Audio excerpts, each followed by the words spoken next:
Sir, പാകിസ്ഥാന്റെ ഈ ഒരു ഭീകരത തുറന്നു കാട്ടാനുള്ള കേന്ദ്ര സർക്കാരിന്റെ വിദേശ പര്യടനത്തിലേക്ക് പ്രധാനമായും നിർദ്ദേശിച്ച ഒരു പേരായിരുന്നു ശശി തരൂർ, കോൺഗ്രസ്. പക്ഷേ കോൺഗ്രസ് ആ ഒരു പേര് നിർദ്ദേശിച്ചിട്ടില്ല.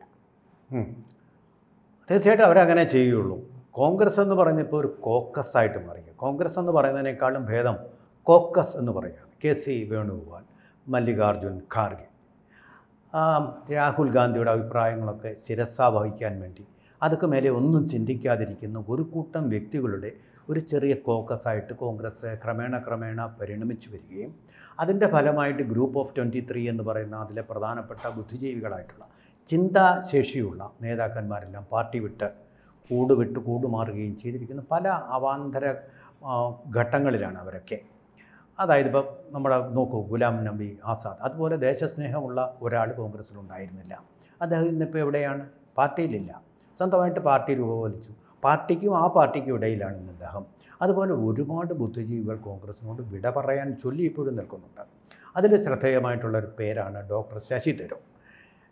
നമ്മുടെ അയൽരാജ്യവുമായിട്ടുള്ള ഒരു യുദ്ധ സമയത്ത് തീർച്ചയായിട്ടും ദേശീയതയുടെ നിലപാടെടുത്തുകൊണ്ട് പാർട്ടി ഭേദമന്യേ രാഷ്ട്രീയത്തിനും അപ്പുറമുള്ളൊരു മേഖലയിലേക്ക് സ്വന്തം ആർജിതമായിട്ടുള്ള അറിവുകളൊക്കെ ഉപയോഗിച്ചുകൊണ്ട് നിലപാടെടുക്കുകയും ഇക്കാര്യത്തിൽ മോദി ചെയ്തതെല്ലാം ശരിയാണ്, അതിനെ വെറുതെ അനുകൂലിക്കുകയല്ല, കൃത്യമായിട്ടും ശരി പഠിച്ചെടുത്ത തീരുമാനങ്ങളാണ് എന്നുള്ളത് അദ്ദേഹം വീണ്ടും ആവർത്തിച്ച് പറയുകയും രാഷ്ട്രീയത്തിനപ്പുറം രാജ്യത്തിനോടൊപ്പം ദേശത്തിൻ്റെ താല്പര്യങ്ങളാണ് പ്രധാനം, പാർട്ടിയുടെ താല്പര്യങ്ങൾ പിന്നെ എന്ന് പിൽക്കാലത്ത് അദ്ദേഹം പറയുകയും ചെയ്തു.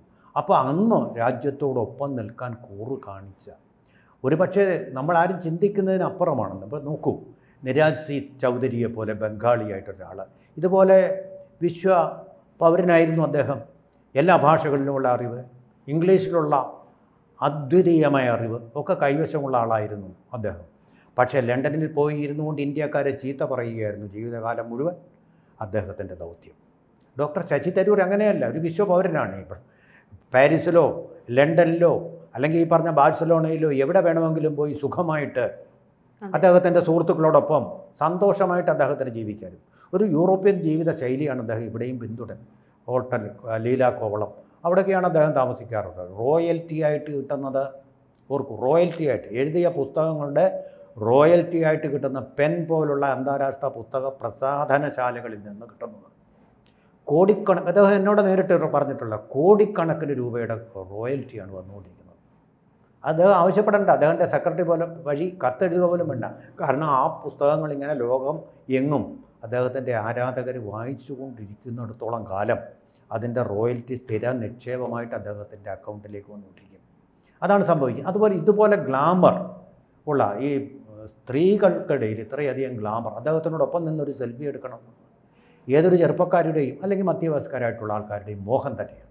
അത്രയധികം ഗ്ലാമറുള്ള ഒരു പൊളിറ്റീഷ്യനാണ് കേരളത്തിൻ്റെ. അദ്ദേഹത്തിൻ്റെ ഫിഗർ കൊണ്ടും തന്നെ അദ്ദേഹത്തിൻ്റെ സംസാരം, അതിൽ ഏറ്റവും പ്രധാനം അദ്ദേഹത്തിൻ്റെ ചടുലമായിട്ടുള്ള ഭാഷയാണ്. പാർലമെൻറ്റിൽ അദ്ദേഹം നടത്തിയ പ്രസംഗം കണ്ട് നമ്മൾ കോരിത്തിരിച്ചു പോകും.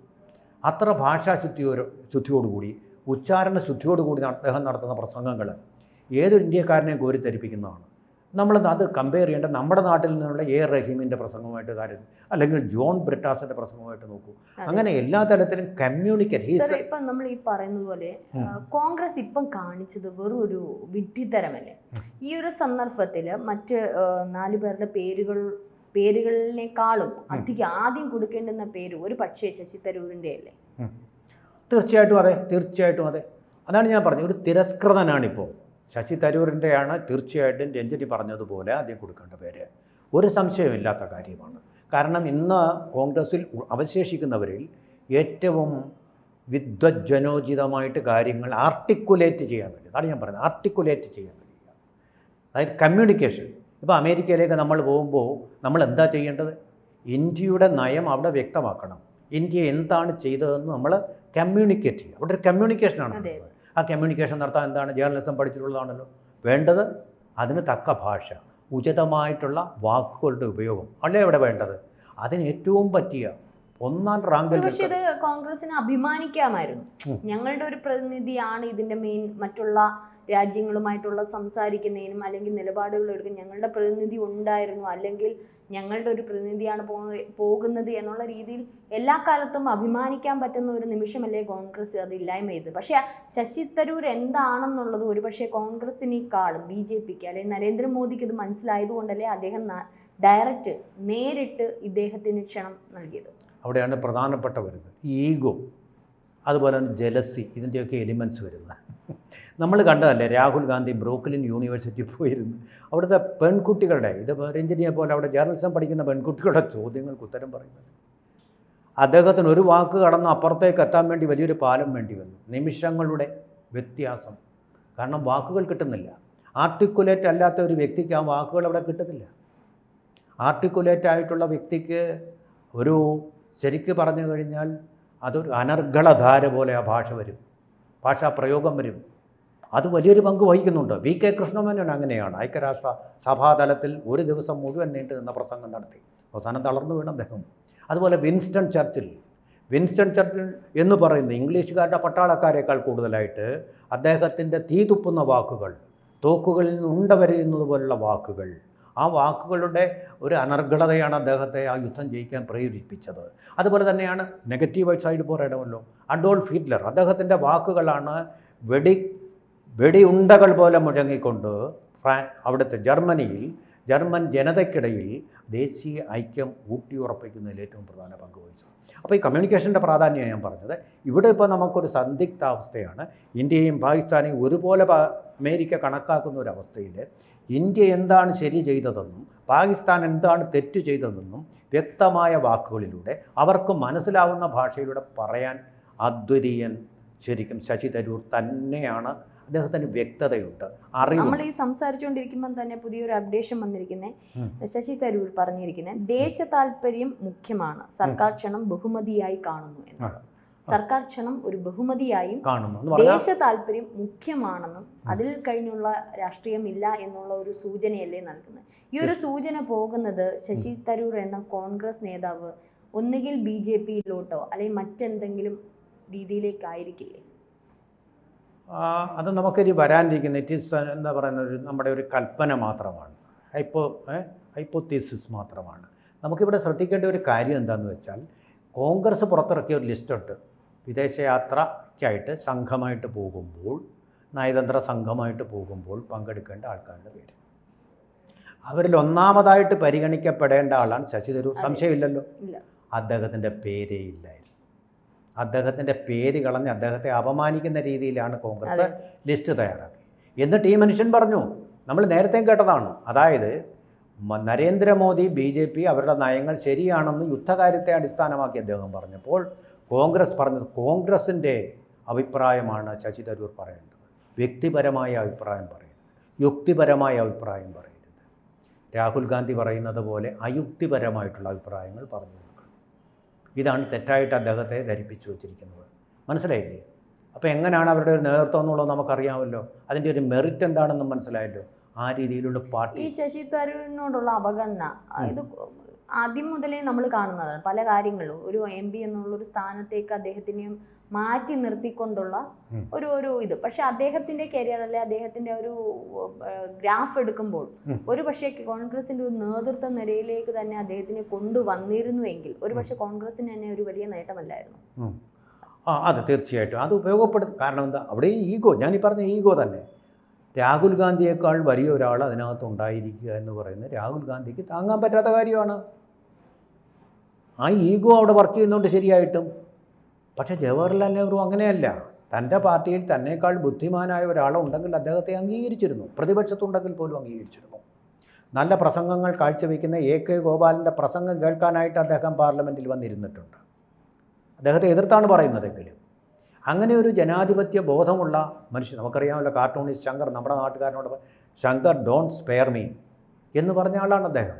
ആ ജനാധിപത്യ മനസ്സിൽ എൻ്റെ പാർട്ടിയിൽ ഏറ്റവും വലുത് ഞാൻ, പ്രിയങ്ക പോലും എന്നേക്കാൾ മുകളിലാവാൻ പാടില്ല എന്ന് വിചാരിച്ചിരിക്കുന്ന ഒരു മനുഷ്യൻ്റെ ഈഗോയിൽ ഇതൊന്നും വർക്ക് ചെയ്യില്ല. പക്ഷെ എന്നിട്ട് ഇത്രയും നാളും കോൺഗ്രസിൽ പിടിച്ചു നിൽക്കുന്ന ശശി തരൂർ എന്തായിരിക്കും?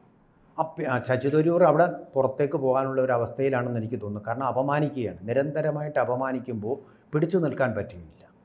ഒരു വശത്ത് ഒരു വർഗീയ കക്ഷി, മറുവശത്ത് നമ്മുടെ ജനാധിപത്യം നമ്മുടെ നാട്ടിലെ ആദ്യമെങ്കിലും കൊണ്ടുവരികയും സ്വാതന്ത്ര്യം നേടിത്തരുന്ന നെഹ്റുവിൻ്റെ പാരമ്പര്യമുള്ളൊരു പാർട്ടി എന്നുള്ളൊരു വിവേചനം ഉണ്ടായിരുന്നു. പക്ഷേ ആ വിവേചനങ്ങളെല്ലാം നശിപ്പിക്കുന്ന രീതിയിൽ കോൺഗ്രസ് കൂടുതൽ തെറ്റാവുകയും BJP കൂടുതൽ ശരിയാവുകയും ചെയ്യുന്ന ഒരു അവസ്ഥാന്തരമാണ് ഇപ്പോൾ സംഭവിച്ചിരിക്കുന്നത്. ശശി തരൂരിൻ്റെ മിക്ക പുസ്തകങ്ങളും അല്ലെങ്കിൽ അദ്ദേഹത്തിൻ്റെ നിലപാടുകളും രാജ്യത്തിന് വേണ്ടിയിട്ടുള്ളതാണെന്ന് എനിക്കും തോന്നിയിട്ട്. കാരണം അദ്ദേഹം കൃത്യമായിട്ടുള്ള വിവരങ്ങൾ, കണക്കുകൾ സഹിതം അത് BJP ചെയ്താലും CPM ചെയ്താലും ഒരു രാജ്യ താല്പര്യം അദ്ദേഹത്തിന് മുന്നിലുണ്ട്. ഒരു പക്ഷേ അത് കോൺഗ്രസ് എന്ന പാർട്ടിയുടെ ആശയം നന്നായിട്ട് ഉൾക്കൊണ്ട് ആ പാർട്ടിയെ നന്നായിട്ട് സ്നേഹിക്കുന്നത് കൊണ്ടായിരിക്കില്ലേ? കോൺഗ്രസിനെ സ്നേഹിക്കുന്നത് എന്തുകൊണ്ടാണ്? ഇന്ത്യയെ സ്നേഹിക്കുന്നതുകൊണ്ട്. ഇന്ത്യയെ സ്നേഹിക്കുന്നതുകൊണ്ട് കോൺഗ്രസിനെ സ്നേഹിച്ചു. പക്ഷേ കോൺഗ്രസ് ഇപ്പോൾ ഇന്ത്യയെ സ്നേഹിക്കുന്നില്ല, ഒരു കുടുംബത്തെ മാത്രമേ സ്നേഹിക്കുന്നുള്ളൂ. അതിൻ്റെ താല്പര്യങ്ങൾ മുഴുവൻ ആണ് രാജ്യത്തിൻ്റെ താല്പര്യങ്ങൾ ബലി കഴിച്ചുകൊണ്ട് ആ കുടുംബത്തിൻ്റെ താല്പര്യങ്ങൾ സംരക്ഷിക്കാൻ വേണ്ടി നിൽക്കുന്നു. അങ്ങനെ പലരും ഇതിൽ നിന്ന് പോയിട്ടുണ്ട്.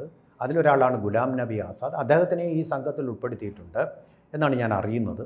അപ്പോൾ അങ്ങനെ സംഘത്തിൽ ലിസ്റ്റ് കൊടുത്തതിൽ ആനന്ദ് ശർമ്മ, ഗൗരവ് ഗൊഗോയ്, ഡോക്ടർ സയ്യിദ് നസീർ ഹുസൈൻ, രാജ ബ്രാർ.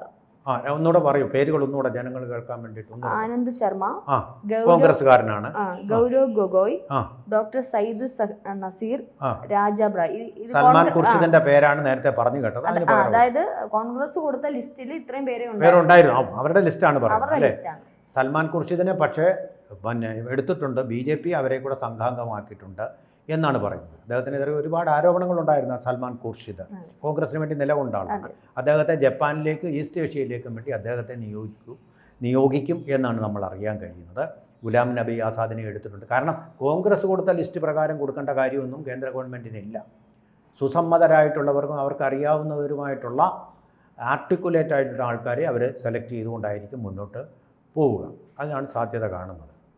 അപ്പോൾ കോൺഗ്രസുമായിട്ട് ശശി തരൂർ കൂടുതൽ അകലാനുള്ള ഒരു സന്ദിഗ്ധ ഘട്ടമാണ്. ശശി തരൂരിന് ഹൈക്കമാൻഡ് ഇടയ്ക്ക് ഒരു നിർദ്ദേശം നൽകിയിരുന്നു. ഇങ്ങനെ വിഭിന്ന അഭിപ്രായങ്ങൾ, ഈ ഒരു ഇന്ത്യ പാക് സംഘർഷവുമായി ബന്ധപ്പെട്ട് കോൺഗ്രസ് ഒരു ഭാഗം പറയുമ്പോൾ ശശി തരൂർ അതിനെ മറച്ചു വെച്ചുകൊണ്ട് ഇങ്ങനെ പറഞ്ഞ വിഭിന്ന അഭിപ്രായങ്ങളോട് ഹൈക്കമാൻഡ് ചോദ്യം ചെയ്തിരുന്നു. ഇനി അങ്ങനെ ഉണ്ടാവരുത് എന്നുള്ളൊരു വാണിംഗ് തന്നെ നൽകിയിരുന്നു. അപ്പോൾ ഇതിനിടയിലാണ് കോൺഗ്രസിനോടൊരു ഹൈക്കമാൻഡിനോട് പോലും ആലോചിക്കാതെ ഇത്തരത്തിൽ, എനിക്ക് തോന്നുന്നു ഒരു പക്ഷേ ശശി തരൂർ ഡയറക്റ്റ് എടുത്ത ഒരു തീരുമാനം തന്നെയല്ലേ ഇത്? അത് തന്നെ, അദ്ദേഹത്തിന് പോകാൻ സമയമായിരിക്കുന്നത് എനിക്ക് മനസ്സിലായി. പിന്നെ അദ്ദേഹം ഈ BJPയിലേക്കൊന്നും ആയിരിക്കില്ല ചേർക്കാവുന്നത്. രഞ്ജിനി നേരത്തെ സൂചിപ്പിച്ചതുപോലെ തന്നെ അന്താരാഷ്ട്ര തലത്തിൽ തന്നെ അറിയപ്പെടുന്ന ഒരാളാണ്. ഇപ്പം KPCC പ്രസിഡന്റിനെ പറ്റി മുരളീധരൻ പറഞ്ഞതുപോലെ തന്നെ ഒരു ഫോട്ടോ കണ്ടാലെങ്കിലും തിരിച്ചറിയുന്ന ആളായിരിക്കണം KPCC പ്രസിഡന്റ് എന്ന് പറയുന്നത് പോലെ. ലോകത്തിൻ്റെ ഏത് ഭാഗത്ത് ചെന്നാലും ഐഡൻറ്റിഫൈ ചെയ്യപ്പെടുന്ന, ഫോട്ടോ കൊണ്ട് തന്നെ ഐഡൻറ്റിഫൈ ചെയ്യപ്പെടുന്ന അത്രയധികം ആരാധകരുള്ള, വായനക്കാരുള്ള ഒരാളാണ് ശശി തരൂർ. അദ്ദേഹം ഇനിയിപ്പോൾ ഇന്ത്യൻ രാഷ്ട്രീയത്തിൽ നിന്ന് പോയിട്ട് ഐക്യരാഷ്ട്ര സഭാ തലത്തിൽ തന്നെ സെക്രട്ടറി ജനറലായിട്ട് ഇനിയുള്ള തെരഞ്ഞെടുപ്പിൽ മത്സരിച്ചാൽ അദ്ദേഹത്തെ വിജയിപ്പിച്ചെടുക്കാനും സ്പോൺസർ ചെയ്യാനും പ്രധാനമന്ത്രി നരേന്ദ്രമോദി മുമ്പിലുണ്ടാവും. അങ്ങനെ ശ്രമിച്ചാൽ അതും വിജയിപ്പിക്കാൻ, തൊട്ടതെല്ലാം വിജയിപ്പിച്ച നരേന്ദ്രമോദിക്ക് അതിനും കഴിയുമെന്നാണ് എൻ്റെ വ്യക്തിപരമായിട്ടുള്ള ഒരു വിശ്വാസം. ഒരു പക്ഷേ അതിന് ഒരു സ്ട്രോങ് പ്രതിനിധി നമ്മുടെ രാജ്യത്തിന് വേണ്ടി വേണം എന്നുള്ളത് നമ്മുടെ ഇപ്പോൾ ഒരു അത്യാവശ്യമായിട്ടുള്ളൊരു ഘടകമാണ്, വളരെ ആവശ്യമുള്ള. അപ്പോൾ തീർച്ചയായിട്ടും ശശി തരൂരിനെ ആ നിലയിലേക്ക് പ്രധാനമന്ത്രി ഉയർത്താൻ സാധ്യതയുണ്ട്. കാരണം ഇന്ത്യയുടെ നിലപാടുകൾ മറ്റുള്ള രാജ്യങ്ങളെ അന്താരാഷ്ട്ര തലത്തിൽ എത്തിക്കുവാനും, അല്ലെങ്കിൽ നമുക്കൊരു ബലം എപ്പോഴും ശശി തരൂരിനെ അത്തരത്തിൽ കൊണ്ടുപോകാൻ സാധ്യതയില്ലേ? ഏറ്റവും പ്രധാനം ഇപ്പോഴത്തെ ദൗത്യത്തിൻ്റെ തന്നെ പ്രധാനപ്പെട്ട ഉദ്ദേശ്യം എന്ന് പറയുന്നത് അന്താരാഷ്ട്ര തലത്തിലേക്ക് തന്നെ ശക്തമായിട്ട് ഭീകരവാദത്തിനെതിരെയുള്ള ഈ സന്ദേശം എത്തിക്കുക. ലോകത്തിൻ്റെ നിലനിൽപ്പ് തന്നെ അപകടപ്പെടുത്തുന്ന തരത്തിൽ അന്ധവിശ്വാസ പ്രചോദിതമായിട്ടുള്ള ഈ തീവ്രവാദത്തെ തകർക്കുക എന്നുള്ളത് തന്നെയാണ്. അതിൻ്റെ നയതന്ത്രപരമായിട്ടുള്ള യുദ്ധമാണ് നമ്മളിനി അടുത്ത ഘട്ടത്തിൽ നടത്താൻ പോകുന്നത്. കൂടുതൽ വാർത്തകളും വിശേഷങ്ങളും നിങ്ങളിലേക്ക് എത്താൻ ABC മലയാളം സബ്സ്ക്രൈബ് ചെയ്യുക, ബെൽ ബട്ടണും അമർത്തുക.